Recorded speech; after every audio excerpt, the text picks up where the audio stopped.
Cartoons, like any media, have their fair share of politics infused into them, and like with any piece of media, sometimes they're done badly. So here are my rules for this list. Only one episode per show unless I decide to use an entire show for an entry.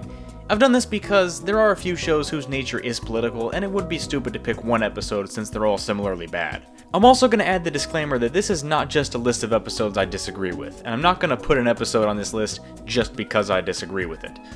Political episodes are only truly bad when neutral observers and people who agree and disagree with the message can collectively say it was done poorly. Who knows, maybe I can make it through this list without revealing a single position of mine. While that's the goal, the main goal of this is to prove how damaging bad political messaging can be. So without further ado, let's go to number 10.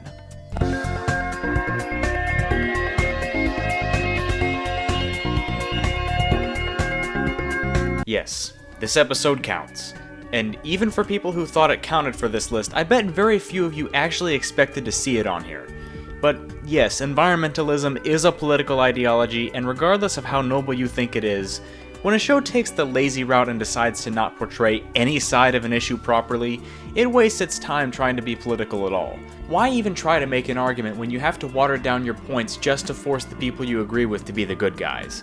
I mean, there are actual benefits to building a superhighway that never get addressed, and the people who want the superhighway to be built get treated as dumb, more so than your average SpongeBob character. In fact, you might be tempted to think that if you put aside the force-fed message that this would actually be a good SpongeBob episode otherwise, and I'm going to tell you right now, it would not be. Season 7 of SpongeBob is particularly known for having a lot of errors and less care put into each episode, since this was at a time when Nickelodeon was ordering more and more episodes per season.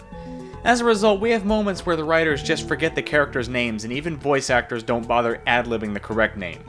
Sandy Squirrel! And unlike musical episodes from earlier in the show, the songs in this episode at the best of times don't even make sense. But beyond the actual episode itself, the environmentalist message is really stupid. I'm gonna go ahead and spoil it right now, but no episodes of Captain Planet made it on the list, although I was considering it. But what made me put SpongeBob's Last Stand ahead of any Captain Planet episode is that even in Captain Planet, when the messages are told badly, the message amounts to more than just bad things are bad, good things are good. No matter how noble you think environmentalism is, you can't just assume your conclusions are self-evident, which is exactly why this episode fails on what it sets out to do. Chances are, if you have to make an episode explaining something, it's not self-evident. This episode is trying to educate the audience on environmentalism. Unfortunately, I'd expect more people to know less about the subject after watching this episode than before.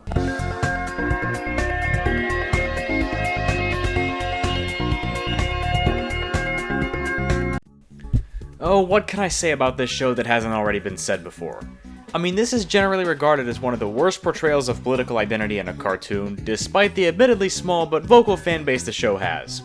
The Good Family are the main characters, as the title would suggest, but in practical terms, the Good Family are caricatures. The whole point of the show was to satirize left-leaning concepts. Instead, what we have is a show that seems to want to laugh at these people rather than with them.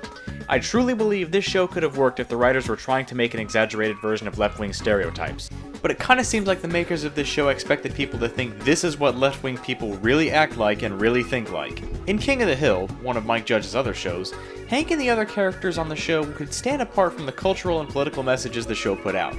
In this show, the main characters are stereotypes pretending not to be. For example, there's an episode where the family tries to find lesbian friends, not because they want to be good people and reach out into the community, but because they feel they have to be so inclusive as to only look at people by their identity. I can't tell if this is the makers of the show saying it's funny because it's realistic, or it's funny because it's so far exaggerated. That's kind of the problem with pretty much every episode of this show. I feel pretty comfortable in saying this is probably Mike Judge's worst show by far, and what's sad is that it didn't have to be. But the creative direction was really all over the place, and I don't know if I'm supposed to view the family as the good guys or the bad guys, which for 2009 standards was actually a pretty common problem in a lot of shows.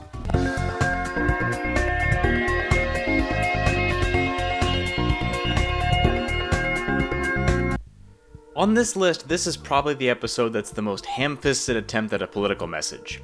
Now, the Spielberg cartoons have always had more mature topics and political messages in their shows, but those were usually secondary or supplementary to the main purpose, which was comedy.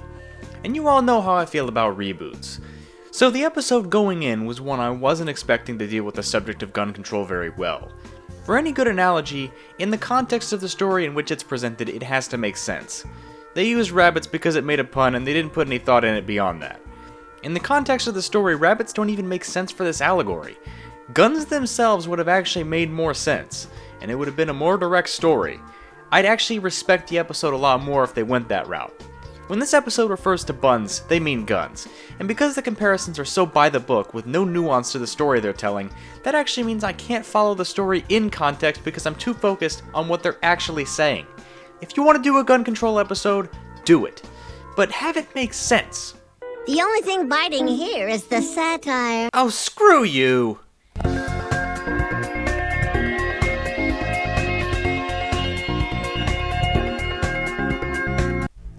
In the aftermath of Trump getting elected to the presidency, an epidemic happened across American late-night TV, and it didn't really end until well after he was voted out of office. What I like to call the Trump craze. Late-night TV was bombarded time after time on personal attacks thinly disguised as jokes directed at Donald Trump, which does come with the territory of being the president, I will admit. But the first few times it actually was funny. But after years of hearing the same things over and over again, it got old, and it was still taking the place of comedy we wanted to see. Empleman made a video about Jimmy Kimmel at the height of this problem that I suggest you check out in order to understand it in a historical context. Whether you like Trump or not, that's really irrelevant because they took all this late-night talk show material and turned it into a cartoon that the supporters and haters of Donald Trump don't like. The art style is ugly and hard to look at times. The voice acting grates very quickly, and even the other political figures they make fun of don't really have much of a personality beyond being smug with a smile on their face. Like, aside from Donald Trump, basically every other politician is portrayed the exact same way. And of course, while Trump does get made fun of a lot, I can imagine Trump haters being mad that he's the protagonist.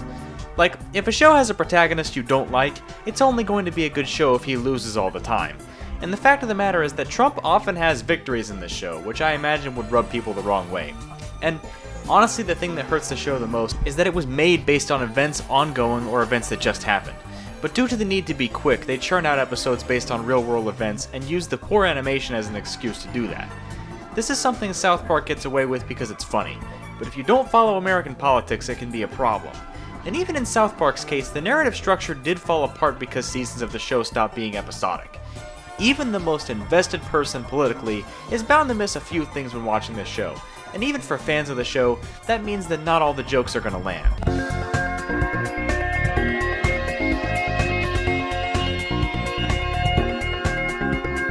Throughout history, there's always been media that's been looked at less than fondly in the future. In the world of cartoons, the World War II propaganda probably fits that description best.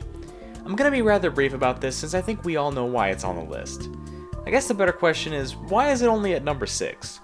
Well, I think people who are told to make something shouldn't get as much criticism if it turns out bad. And also, I think it's kind of unfair to uphold something this old to the modern ethical standards of today. But making cartoons just for the sole purpose of bashing your enemies fighting in a war is something I can't really support, especially considering that it probably wasn't what the makers of these cartoons wanted to make.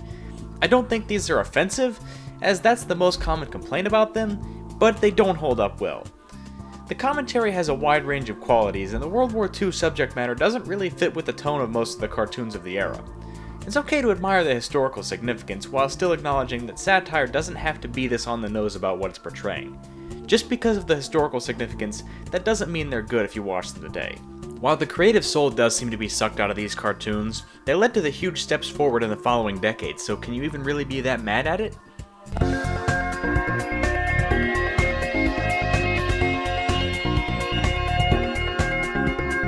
About 3 years ago, I reviewed an episode from this show back before I had good editing software or a good microphone. While just about everything about my channel has changed since I made that video, my opinion on the show has not. I still really don't like Lil Bush. On a more fundamental level than even the concept of the show, it's a failure. The show was made in 2007, near the end of George Bush's second term, so longevity was never going to happen with this show. Perhaps even the makers of this show knew that. But if that's the case, why even try to make a George Bush show towards the end of the period in which he would be most relevant? Give our cartoon president credit. At least it came out the year after Trump took office, when no one knew how long his tenure would last. But then, even when you look at the concept of the show, it gets worse. George Bush is a child going to elementary school, but his father is still president, but it takes place in the late 2000s for some reason, and also some of the things that happened in younger Bush's presidency still happened. That's a whole load of premises that don't go together, and trying to keep that all together while still following the story and jokes is really difficult, although it's not like the jokes are that funny anyway. This show really didn't know what it wanted to be, and so it's really hard for any good political satire to be gleaned from it.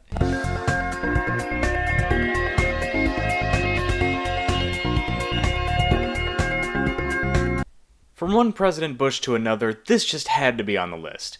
You knew an anti-drug PSA had to be on here at some point. And this one, from the height of the war on drugs, is one of the worst ones to ever be made. Putting a bunch of cartoon characters from different IPs that don't go together is one thing, but then having those same characters spit out a watered-down and oversimplified drug message is another thing completely. Bonus points to this thing for also being marketed very poorly. The first thing a kid's gonna think when he sees that the Ninja Turtles, Smurfs, Looney Tunes, and DuckTales are all in one episode is that it's gonna be epic. This was not marketed as a drug PSA, however, and was only shown to be one once the viewer started watching. Honestly, that's one of the most underhanded tactics I've ever seen to gain views. But honestly, that's the only way they'd get people to see this trash. Rule of thumb, if you have to mislead people to get them to see your awful episode or movie or video, that probably means it sucks. I'm looking at you, J-Station. But honestly, the concept needs to come before the message, because when you make a concept to fit a message, you often come off as preachy. And when the message is incredibly diluted like this one is, that's a big problem.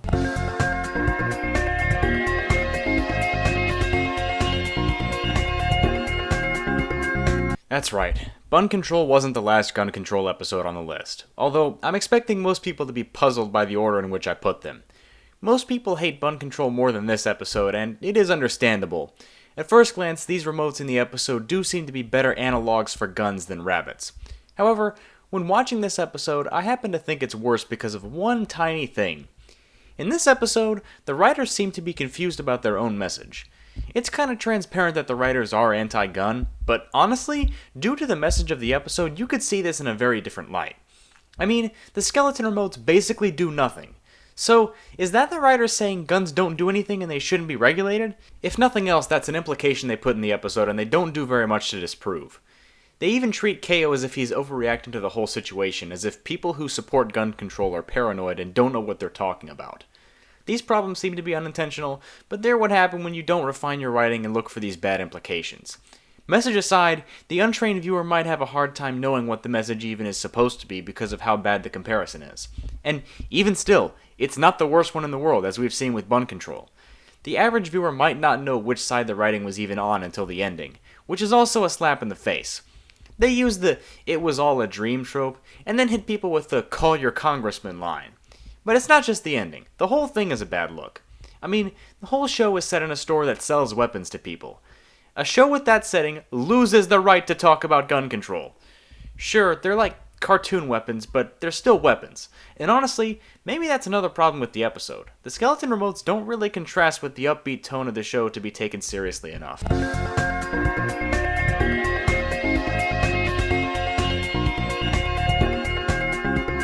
This one is really bad only because of one particular scene.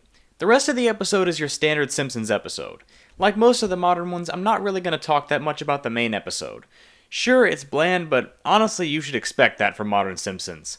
The problem is, jammed in the middle of a normal story was an addressing of the Apu controversy, if you even want to call it a controversy. Honestly, this is one of the worst ways they could have addressed it.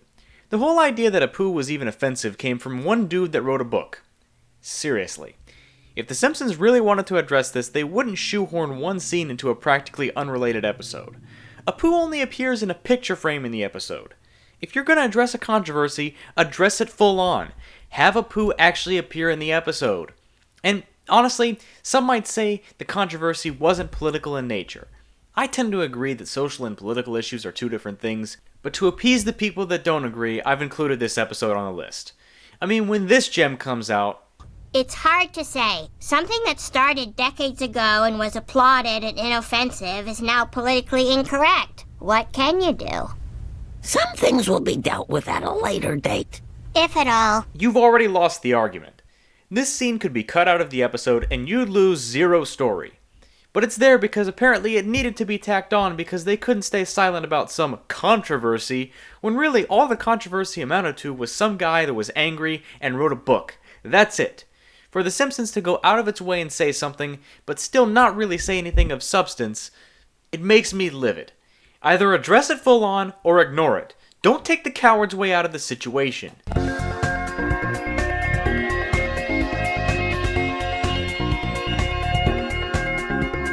When you clicked on this video, I bet there was a lot of guessing of what number 1 would be. Well, I think I've picked an episode not many people were expecting. People probably assumed a Family Guy episode was going to be on here at some point due to just how badly they've dealt with certain issues. The one I've chosen is one I'm surprised isn't talked about more. I've decided to pick German Guy. This episode isn't that recent.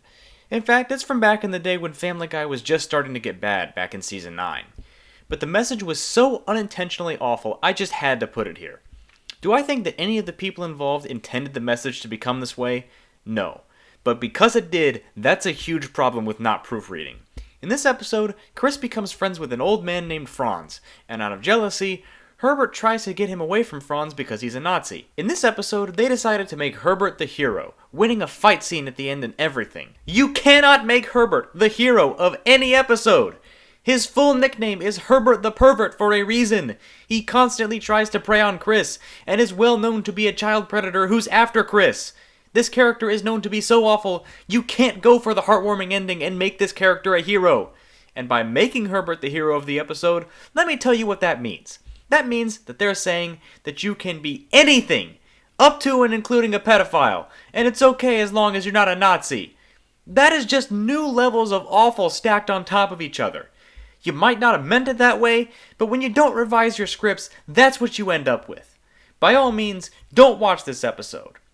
Thanks for watching, and have a good one.